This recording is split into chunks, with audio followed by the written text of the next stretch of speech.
नमस्कार साथियों, कैसे हैं आप सभी। उम्मीद करते हैं अच्छे होंगे, स्वस्थ होंगे, मस्त होंगे। तो चलिए आज हम बात करते हैं फिजिक्स के बहुत एक इम्पोर्टेंट क्वेश्चन जो कि हमारे सामने अवतल दर्पण में सिद्ध करना है r बराबर 2f या f बराबर r/2। और मैं आप लोग को बता दूं कि ऐसे क्वेश्चन एग्जाम में हमेशा पूछे ही जाते हैं। अगर आप क्लास 10 के विद्यार्थी हैं तो इस वीडियो को अंत तक देखने का प्रयास कीजिएगा। देखिए दोस्तों, हमारे सामने एक अवतल दर्पण है। कौन सा दर्पण है? सभी लोग बोलो। और इस अवतल दर्पण का नाम क्या है? M dash. क्या है? M dash. तो सबसे पहले हम यहाँ लिखेंगे माना कि एम डैश। माना कि एम डैश एक अवतल दर्पण है। माना कि एम डैश एक अवतल दर्पण है। इतनी बात समझ में आई? माना कि एम डैश कैसी दर्पण है? अवतल दर्पण। अब देखो, अवतल दर्पण पर AB एक प्रकाश की किरण जा रही है। क्या है?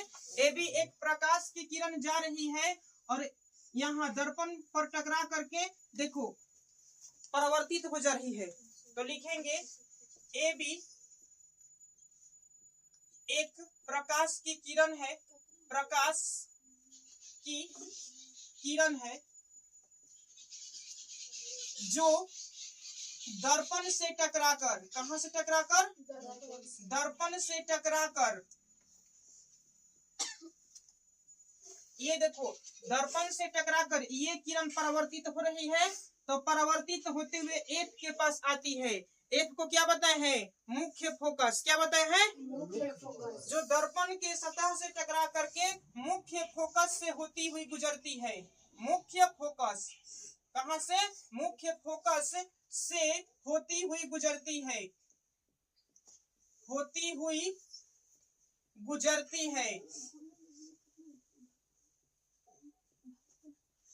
अब सभी बच्चे ध्यान देंगे, यहाँ पर हमने प्रकाश के परावर्तन में पढ़ाया था कि ये जो है आपतित किरण है और ये कौन सा किरण है?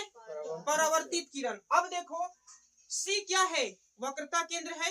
हमने वक्रता केंद्र को C बताया था। अब देखो वह C से एक टूटी लाइन गया है जो इस प्रकाश के परावर्तन में अभिलंब का काम करता है। किसका काम करता है? तो हम तुम लोग को पढ़ाए थे कि आपतित किरण, कौन सा किरण? आपतित किरण और अभिलंब के बीच एक कोण बनता है। हम उस कोण को क्या कहते हैं? आपतन कोण कहते हैं। आपतन कोण को हम साइन आई से करते हैं सूचित, बताए थे ना? तो क्या हम इसको साइन आई लिख सकते हैं? किसी को दिक्कत? ये परावर्तित किरण है। कौन सा किरण है? परावर्तित किरण। परावर्तित किरण और अभिलंब के बीच जो बनता है कोण उसे क्या कहते हैं? परावर्तन कोण कहते हैं। किसी को दिक्कत नहीं ना? अब परावर्तन कोण को हम साइन आर कहते हैं। क्या कहते हैं? Sine R. तो क्या हम इसको साइन आर लिख सकते हैं? किसी बच्चे को दिक्कत? यहाँ से सभी लोग समझेंगे। लिखेंगे परावर्तन के नियम से, परावर्तन के नियम से, परावर्तन के नियम से आपतन कोण परावर्तन कोण के बराबर होता है। आपतन कोण परावर्तन कोण के बराबर होता है। ये बात सभी लोग जानते हैं? जानते हैं ना जी? प्रकाश के परावर्तन में सिखाए थे आपतन कोण परावर्तन कोण के। किसी को दिक्कत? तो आपतन कोण परावर्तन कोण के बराबर होता है। परावर्तन कोण के बराबर होता है। तो सभी लोग ध्यान दीजिएगा, आपतन कोण क्या है? साइन आई है। परावर्तन कोण क्या है? तो क्या हम इसको साइन आई बराबर साइन आर लिख सकते हैं? किसी बच्चे को दिक्कत? अच्छा, जो साइन आई कोण वो कौन सा कोण है? A B C. इस कोण को ABC पढ़ सकते हैं? पढ़ सकते हैं ना? तो लिखेंगे कोण ABC लिख सकते हैं। कोण ABC बराबर साइन आर कौन सा है? CBF। कोण CBF। यहाँ तक किसी बच्चे को दिक्कत नहीं ना? जब यहाँ तक दिक्कत नहीं तो हम इसको समीकरण 1 मान लेते हैं। क्या मान लेते हैं? इसको समीकरण 1। अब हम 9th में सिखाए थे एकांतर कोण। कौन सा कोण सिखाए थे? एकांतर कोण सिखाए थे कि मान लीजिए कि दो समांतर रेखा है। एक रेखा ऐसे काट रही है, ठीक। तो जो कोण यहाँ पर बन रहा है ये, और जो कोण यहाँ पर बन रहा है ये, दोनों कैसे कोण है? एकांतर कोण है। कैसे कोण है? एकांतर कोण। और एकांतर कोण भी क्या होते हैं? बराबर होते हैं। सिखाए थे ना? तो जरा सभी बच्चे ध्यान देंगे। देखो, एक ये भी समांतर रेखा है और ये भी समांतर रेखा है कि नहीं? और ये जो हमारा अभिलंब है इसको काटने का काम करेगा, तो फिर ये कोण और ये कोण भी बराबर होगा कि नहीं होगा? फिर से जैसे मान लीजिए कि हमारे सामने दो समांतर रेखा है, ठीक, और इसको एक रेखा काट रही है, तो ये कोण और ये कोण क्या है? एकांतर कोण है। एकांतर कोण क्या होते हैं? बराबर होते हैं। ठीक उसी प्रकार एक ये रेखा है और एक ये रेखा है, और ये जो हमारा अभिलंब है जो टूटी रेखा से है, ये दोनों को काटने का काम कर रहा है, तो फिर ये कोण और ये कोण भी एकांतर कोण से बराबर होगा कि नहीं होगा? होगा ना? तो यही बात लिखेंगे। लिखेंगे कोण ए बी सी। क्या लिखेंगे? कोण ए बी, ध्यान देना, कोण ए बी सी बराबर ये कोण कौन सा है? B C F. कोण बी सी एफ, ये हमारा कोण बी सी एफ है। किसी बच्चे को दिक्कत? फिर से ये हमारा दोनों कोण क्या है? एकांतर कोण। कौन सा कोण है? ए बी सी और बी सी एफ, ये दोनों कोण कैसे कोण है? एकांतर कोण। एकांतर कोण भी क्या होते हैं? बराबर होते हैं। यहाँ पर हम लिख देंगे इसको एकांतर कोण। एकांतर कोण।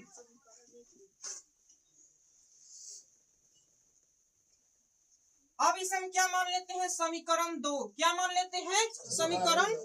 सभी बच्चे ध्यान देंगे समीकरण 1 और 2 में। देखो तो कोण सी बी एफ है, ये भी एबीसी के बराबर है, और कोण जो बी सी एफ है ये भी एबीसी के बराबर है, यानी ये दोनों कोण भी क्या होगा? बराबर होगा। ऐसे समझते हैं। जैसे मान लीजिए कि मेरे सामने क्या है, ये मेरे सामने मान लीजिए यह एक मार्कर है, ठीक। अब ये जो ब्लू मार्कर है वो रेड वाले के बराबर है, और जो ब्लैक है ये भी रेड वाले के बराबर है। तो क्या ये ब्लू और ब्लैक ये भी दोनों बराबर होगा? होगा ना जी। जो हमारा ये ब्लू मार्कर है वो रेड के बराबर है, और जो ब्लैक है ये भी रेड के ही बराबर है, तो फिर ब्लू और ब्लैक भी आपस में बराबर होंगे। होंगे ना जी। यही बात यहाँ समझना है कि जो कोण सी बी एफ है वो एबीसी के बराबर है, और जो बी सी एफ वो भी किसके बराबर है? एबीसी के। ये दोनों भी क्या होंगे? बराबर होंगे। होंगे ना जी। लिखेंगे समीकरण 1 और 2 से। समीकरण 1 और 2 से। समीकरण 1 और 2 से कोण सी बी एफ, कोण सी बी एफ बराबर कोण बी सी एफ हम लिख सकते हैं। ये दोनों बराबर होगा तो किसी को दिक्कत? अब देखते हैं ये दोनों कोण कहाँ बन रहा है, अपने फिगर में देखते हैं। देखो C B F, C B F, ये कोण बन रहा है? बन रहा है ना जी। B C F, B C F, B C F, ये कोण बन रहा है। अब देखो तो दोनों कोण एक ही त्रिभुज में बन रहा है। बन रहा है ना? हमने 9th क्लास में त्रिभुज में पढ़ा था कि जिस त्रिभुज की दो कोण बराबर होती है उसकी दो भुजाएं भी क्या होती है? बराबर होती है। हमने पढ़ा था कि नहीं पढ़ा था? लिख देंगे यहाँ पर, जिस त्रिभुज की दो कोण बराबर होती है, जिस त्रिभुज की दो कोण बराबर होती है उसकी दो भुजाएं भी क्या होती है? उसकी दो भुजाएं भी बराबर होती है। दो भुजाएं भी बराबर होती है। यहां तक किसी बच्चे को दिक्कत है? चलिए देखते हैं कोण सी बी एफ। कोण सी बी एफ, ये कोण बन रहा है कि नहीं? इसके सामने की भुजा कौन होगा? C F. कौन भुजा होगा? देखो सी बी एफ, इसके सामने की भुजा कौन होगा? तो लिखेंगे सी एफ। क्या लिखेंगे? बराबर बी सी एफ। देखिए बी सी एफ, इसके सामने की भुजा कौन है? बी एफ है ना जी। हमने लिख दिया बी एफ, अर्थात ये वही बात हुई कि जिस त्रिभुज की दो कोण बराबर हो उसकी दोनों भुजा। हमने सामने सामने के कोण की भुजा को लिख दिया। किसी बच्चे को यहाँ तक दिक्कत है? फिर समझते हैं कि ये जो दोनों कोण बराबर है, इसके सामने की भुजा बराबर होगी। कोण CBF है, CBF, इस कोण के सामने ये भुजा है तो हमने CF लिखा। फिर BCF है, BCF, इस कोण के सामने की भुजा ये है BF तो हमने BF लिखा। किसी बच्चे को दिक्कत यहाँ तक नहीं ना? हम इसको समीकरण 3 मान लेते हैं। क्या मान लेते हैं? अब एक बात ध्यान देना, ये जो बिंदु B और बिंदु P है ये बहुत ही निकट है। हम फिगर को बढ़ा करके इतना हम डिस्टेंस बढ़ा करके लिखे हैं। जैसे मान लीजिए कि यहाँ पर कोई बिंदु है, यहाँ से एक रेखा ऐसे गया और यहाँ से एक रेखा ऐसे गया, तो देखा है तो दोनों हद तक रेखा कुछ बराबर है ना जी? तो हमारा जो बिंदु B है वो बिंदु P के क्या है? बहुत ही निकट है। क्या है? बहुत ही निकट है।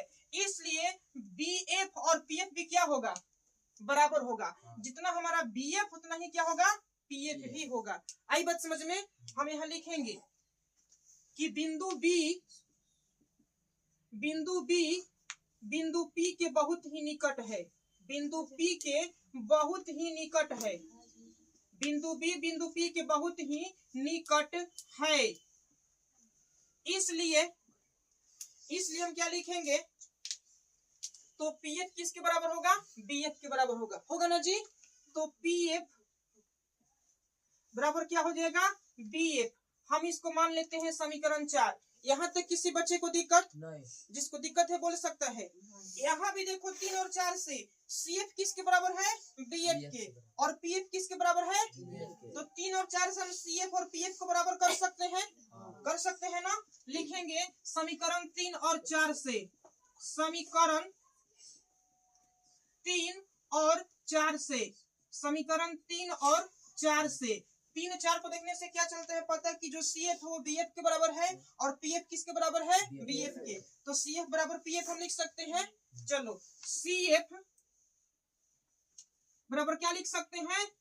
आप देखते हैं फिगर में, CF ये आ गया, PF ये आ गया। मतलब जो हमारा PC रेखा है उसके बीच में C है, तभी ना ये और ये दोनों बराबर हो गया। कोई दिक्कत? हम लिखेंगे अर्थात F PC का मध्य बिंदु है।